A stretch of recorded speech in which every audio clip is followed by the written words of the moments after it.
Good morning from Bali, everyone. It's Cindy from hearthealthbrainhealth.com, encouraging healthy grieving and mindful actions. Today, I wanted to talk to you a little bit about the conscious and the unconscious and truth.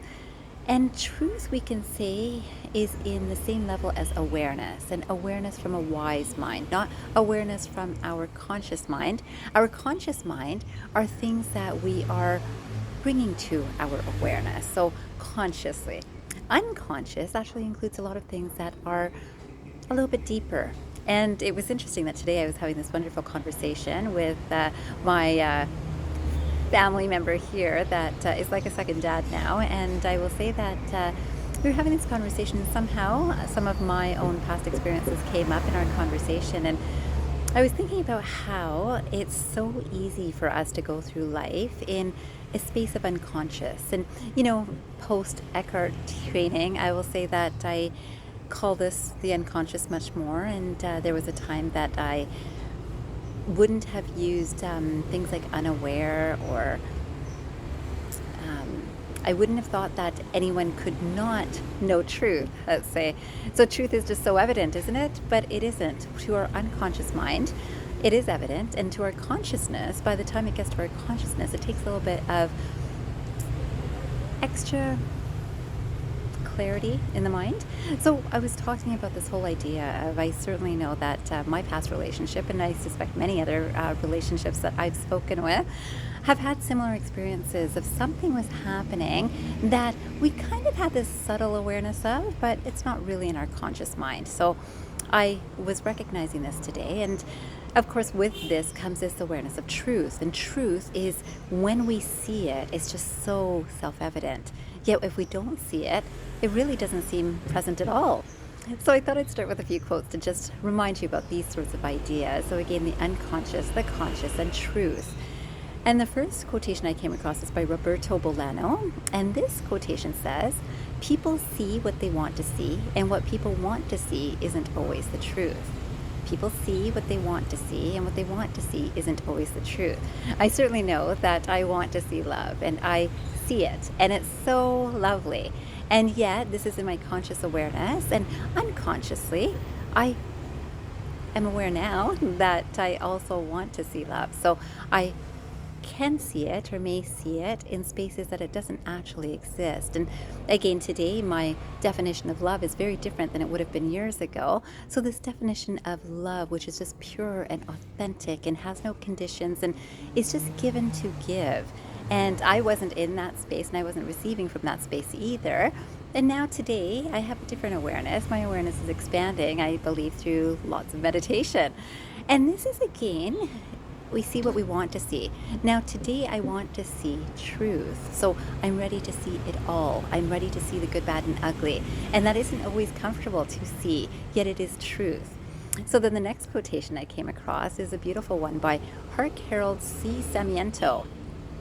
And it says, "What good does it bring to have 1,000 friends who flatter you with false words? I'd rather have a single enemy who criticizes me with the truth." Get it?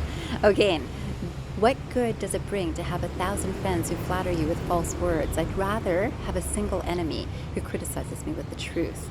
And this is so interesting to reflect on, because it really doesn't matter, right? If a lot of people are saying so many nice things about anyone, ourselves, and it feels so wonderful in that moment, doesn't it? And then of course, it's just 1,000 flattering words. And yet, if one person criticizes me with truth, because those flattery words, I may believe, I may not believe. I may believe today, I might not believe tomorrow. And they might be applicable today, they might not be applicable tomorrow. And this whole idea is also on how good I feel about myself. So if I feel good and someone flatters me, I feel even better. And it, of course, can feed the ego. And then if someone insults me or criticizes me, I could be really offended. Of course, it'll stay in my mind in terms of my protection against that person, but I have the opportunity, at least, to reflect on it.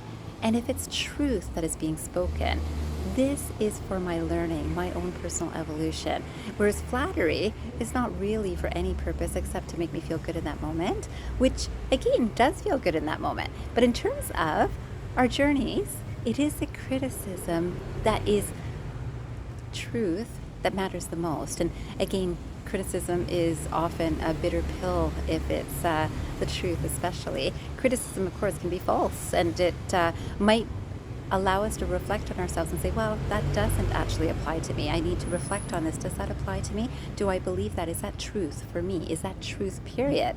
Not even for me, because truth is self-evident. It is so clear that anyone could see it and understand the truth. Now, I again will come back to in previous times for me, in relationship times, there was a lot of truth that a lot of people could see, and they might actually even comment on it, and I'm sure my parents did.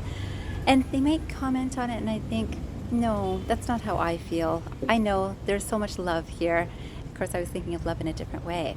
And so in this, I would not see the truth because I wanted to just focus on love, and the truth was there. And there was a love there. It's a different sort of, maybe a transactional love. And that is an important realization that I was able to come to eventually, and I believe again with lots of meditation. And then I came across learning, and you know how I'm all about helping you learn, and I'm certainly about helping myself learn too, and hopefully we can learn together. So this quotation that I came across was by James Pierce, and it says, "The key to learning is an awareness of where you lack understanding."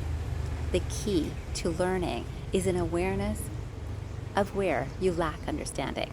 So this is so useful, that learning and understanding are not necessarily the same things. I can learn about something. I can learn about, wow, maybe this person is using you in this way. Maybe this person is lying to you. Maybe this person, and I can learn it, but do I understand it? Because I might go into a fear space of, oh my goodness, if someone tried to hurt me, or I can come from an understanding space of, oh, I see this is the space that that person is in, and I could probably interpret something as either myself or the other person being in a space of unconscious that allows us or another person to act in a way that's not from a wise mind. This is not from the understanding mind. This is not from the wise mind. And this can happen for ourselves as well as anyone around us. And this space of understanding both is very compassionate. And it's not about getting our backs up if someone's criticized me, or getting our hearts filled because someone has flattered me, or whichever way. This is just the space of understanding. So today I would love for you to reflect for 5 minutes after this video about, have you learned things that you are not willing to accept because you feel you know? Have you learned things that are helping your evolution, that are improving you because it's allowing a space of understanding? I hope you have, and I hope today you can reflect on one thing for 5 minutes after this video, and I hope that's useful for you for today and for the rest of your life. I wish you a fabulous day ahead, and I hope you remember, transform your mind and transform your life. Have a great day, everyone.